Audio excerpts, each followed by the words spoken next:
Howdy folks, it's General Soulfax here, and you watched that episode of War Thunder Air Simulator Battles. This replay was sent to me by Mr. Yappen, and although I'm not going to be focusing on the replay itself that much because I have other things to talk about, if you pay attention to the replay you will see some very nice boom and zooming. So a lot of things have happened since I uploaded my last video both in War Thunder and on my channel, so let's first start with War Thunder.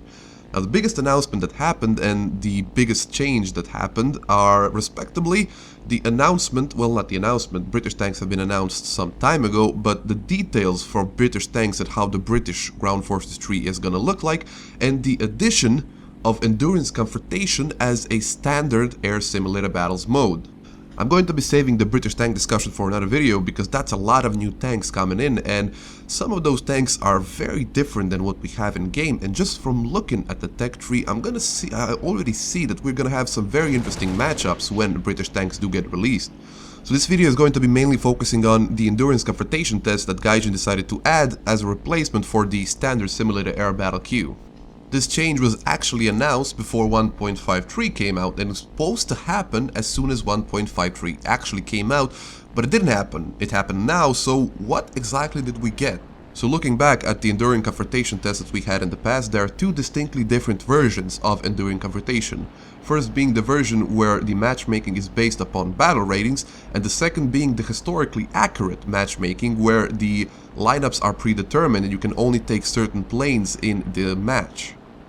The first version of the Endurance Confrontation test, the battle rating matchmaking one, had a lot of problems because, well, the matchmaking was based on battle ratings, and as most of you know, the battle rating system isn't perfect and there's a lot of planes that are over-tiered and there's even more planes that are under-tiered, so it really wasn't a balanced matchup no matter what sides were pitted against each other. Was it Germany versus Russia or Germany and Japan versus the Allies? It really wasn't a very balanced matchup.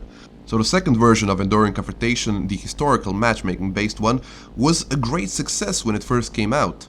Well, the basic premise is you take a year or a time period and allow only planes from that time period to fight against each other. So even though the lineups were predetermined and there were some little errors like the early Focke-Wulfs not being included on the German side and the LA-5s being included on the Russian side, the event was a great success and a lot of people had a lot of fun playing in that event. So when it finally came time to remove the standard Air Simulator Battle queue and add the Enduring Confrontation as the default Air Simulator Battles, what did Gaijin do? Gaijin decided to use the objectively worse version of Enduring Confrontation, the battle rating matchmaking one, and at first I didn't understand why they would do that. I mean, the community was very vocal about liking the second version of the event a lot more. I mean, some YouTubers, including myself, covered the topic and the general consensus was that the second version is much better than the original one, but despite all of that, Gaijin decided it's in the game's best interest to add the original version of EC instead. Now we all know that Gaijin isn't exactly known for their great decision making and that they have made some big design mistakes in the past, but a part of me still wished to believe that Gaijin still somehow cares about its players and the community this game has spawned, and maybe even listens to us and considers what we have to say before acting and making a big change. But this decision right here made me realize that that's not the case. All of Gaijin's decisions are based solely on what they think is best for the game and more importantly on the various statistics and data they receive from the games and from the players playing the game. On various occasions during multiple questions and answers, the developer team used statistics as a way to shield themselves from criticism and to validate their decisions, saying that, for instance, the player base is mostly satisfied with the recent battle rating compression and the addition of quantum matchmaking simply because more people are playing in that specific battle rating range. Consider that statement for a second and consider what that statement tells you about what Gaijin thinks of its player base. Gaijin is saying that after increasing the number of tanks in a certain battle rating range, thus increasing the bracket from which the matchmaker can draw tanks from to create battles, the following increase in player activity at that battle rating is proof that players like these new battle ratings and the new matchmaking. That's like having two roads to get from point A to point B, one shorter and the other one longer, and then you block the shorter road leaving only the longer one available, and then you say that the longer road must have actually been the shorter one all this time since more people are magically using it now. To think that a relatively large multinational company like Gaijin thinks their customers are so stupid they can't count to 20 with their shoes on is just incredible. Bottom line is, what we say only matters if it matches with what Gaijin already thinks in the first place, and what really matters is what the data says about specific things. But yeah, it is what it is. I'm gonna stop complaining and I'm gonna continue with this video. So if you've been paying attention to the replay, you could have seen that Mr. Yappen, to whom which I will refer to as Mr. J from now on, has already gotten 2 kills. Now he is playing on the Ruger map, I think, and he's flying in his Focke-Wulf A4 at this point, I believe, and he's using stealth belts, which is kind of weird. I haven't seen people use stealth belts all that much, especially in simulator battles, because it's so hard to actually hit anything. Yeah, anyway, he's flying over what appears to be a friendly aircraft when he spots 2 aircraft chasing one another and immediately decides to slot in behind the 6 of the tailing aircraft and notices from a distance that is apparently a crosshair. Now, crosshairs are very good aircrafts, but because of the big blind spot that they have in the back, the crosshair probably never saw or heard Mr. J come onto him. That was just a message, excuse me. Puts a few shots into him, sets him on fire, and suddenly, out of nowhere, what appears to be a P-47 just jumps in the frame and decides to present himself as a sacrifice to Mr. J. Now the P-47 does the good thing, that's the right thing. He pulls up and goes into zoom climb. Unfortunately, the energy retention of the P-47s is not as good as of the Focke-Wulf 190, so even though he was on slightly faster speed, he's not gonna be able to escape. Mr. J takes aim and completely shreds that poor bastard. That was a nice kill. A nice looking kill, not a very impressive kill, but a nice looking kill nonetheless. So skipping forward in the video, Mr. J is circling above a spot that he notices 2 aircrafts just to his left. Now, before I continue, I need to apologize in advance, because when you're playing on such low graphical settings as this one, this is basically ultra low quality, there is a certain bug that appears in the game. When aircrafts get close to clouds, or if they go into clouds, they just suddenly disappear completely from sight. And even though Mr. J can see these aircrafts, we can't see them on the screen in this replay, so I apologize for that and I hope you understand. Now, moving on, Mr. J is going to notice an enemy aircraft here in just a few seconds. You can see he's looking at it. He's actually looking at it. There it is.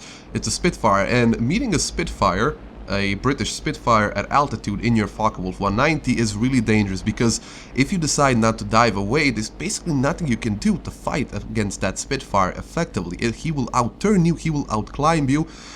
Basically, the only thing you can do is dive away. Fortunately for Mr. J, that Spitfire decides not to engage Mr. J, and he is actually engaging another fighter that is also hidden in the clouds. So in just a second here, we will see them diving out from the clouds to the ground there.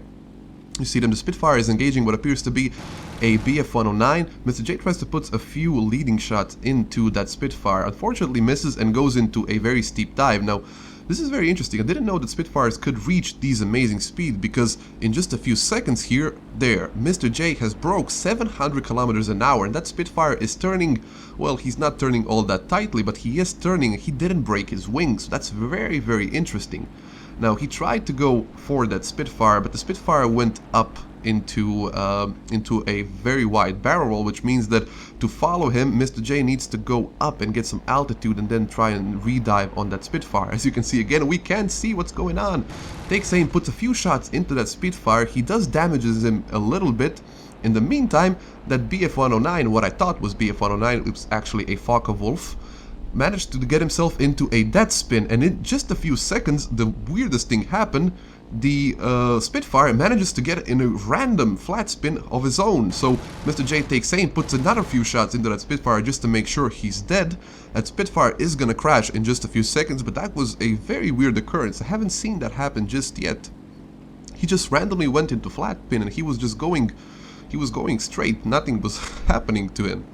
But yeah, moving on, Mr. J goes back to get some altitude and notices another aircraft on his 6 trying to climb after him, and that appears to be a P-51D, the cannon-armed version that is at 4.3 battle rating, and that's a very good plane and a very dangerous plane, but unfortunately he was not at a high speed level, a high energy level, so he wasn't able to climb after Mr. J, and Mr. J just continued to climb, went into a climbing spiral, and quickly but surely got on the 6 of that P-51, and that P-51 is basically dead, even though P-51s are good aircraft, especially this one because it's armed with those very dangerous 420mm cannons.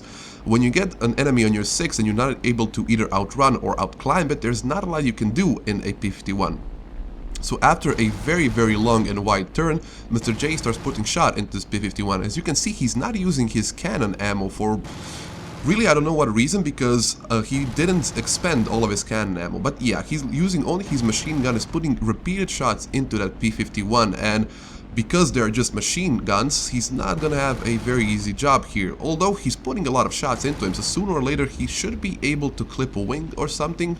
I think here it comes in just a second, puts a few more shots, almost crashes, puts a few more shots into him, and right about here is where he clips his wing and gets his 6th kill of this match. So I think he only died once up this point, so that's 6 kills in 2 lives, and that's really amazing. So moving on, once again, Mr. J notices a huge lemming train of planes, and this is something that usually happens only in Tier 1 and 2 simulator battles, and because this is Enduring Confrontation, there's a lot of new players, it's not something that's very rare in Enduring Confrontation. But anyway, he notices a P-47 that's being chased by what appears to be a friendly aircraft, tries to go for a head-on, and P-47 is totally up for it, but at the last moment he dodges out of the way. Mr. J luckily does manage to get a few shots into him. He goes up into the vertical so he can re-engage and try to get on the 6 of that P-47. Now, one of the things that I don't like doing in similar battles is joining these lemming trains, because most of the time when you think you're the last player, if you manage to join at the end of the lemming train, you're the last player in that lemming train, you think that. But sooner or later, somebody's gonna join that lemming train on your 6, and you're gonna have an enemy player on your 6 that's gonna be very hard to shake. In the meantime, a random P-47 decides to join the lemming train right in front of Mr. J and presents himself for his 7th, actually 8th kill? When did that happen? He had 6 kills just a few seconds ago.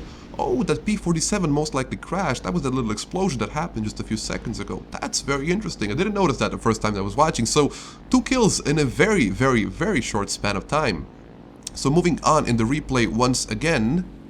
This is the last clip I'm going to be showing you in this video. I apologize for a relatively short video and for a relatively unorganized video, but just wanted to put something on because I have plans for the 2nd episode of the Tank Academy that I'm doing, so I need to put something on just to have some content on my channel in the next few days. But yeah, Mr. J notices a P-47 that's just beneath him and climbing a very shallow climb, so he goes into a shallow dive himself and slots in behind this P-47. Now, this P-47 is very unfortunate because in any other circumstances he wouldn't have gotten gunned down, but because Mr. J is shooting stealth ammo, he probably didn't even know that he was shooting at it until he actually blew up. So 9th kill in the match, and we're gonna skip forward just a little bit to show you the last kill I want to feature in this match. Since this is Enduring Confrontation and it doesn't matter how many kills each team gets, but it actually matters how many points each team gets, it's actually a viable tactic to put some bombs on your fighter aircraft and try to drop those bombs on an enemy base to get some points for your team before you try to re-engage other targets. So it's not a very unusual sight to see a aircraft like this, an F4F, going very low and trying to bomb the enemy base, but unfortunately for this F4F, he got Mr. J on his 6. He does notice him here in just a few seconds, and Mr. J is going extremely fast. Unfortunately for him, he's able to turn in just enough to shear off his wing and gets its 10th kill in the match. So yeah, this was Mr. J here, flying in his Focke-Wulf A4. My name has been Soulfax, and I hope you enjoyed this video. I will see you in a few days with another few videos. Hopefully the 2nd episode of Tank Academy is going to be up next week sometime, so I'm looking forward to that, and I hope you're looking forward to that as well. But yeah, again, my name has been Soulfax, and I will see you next time.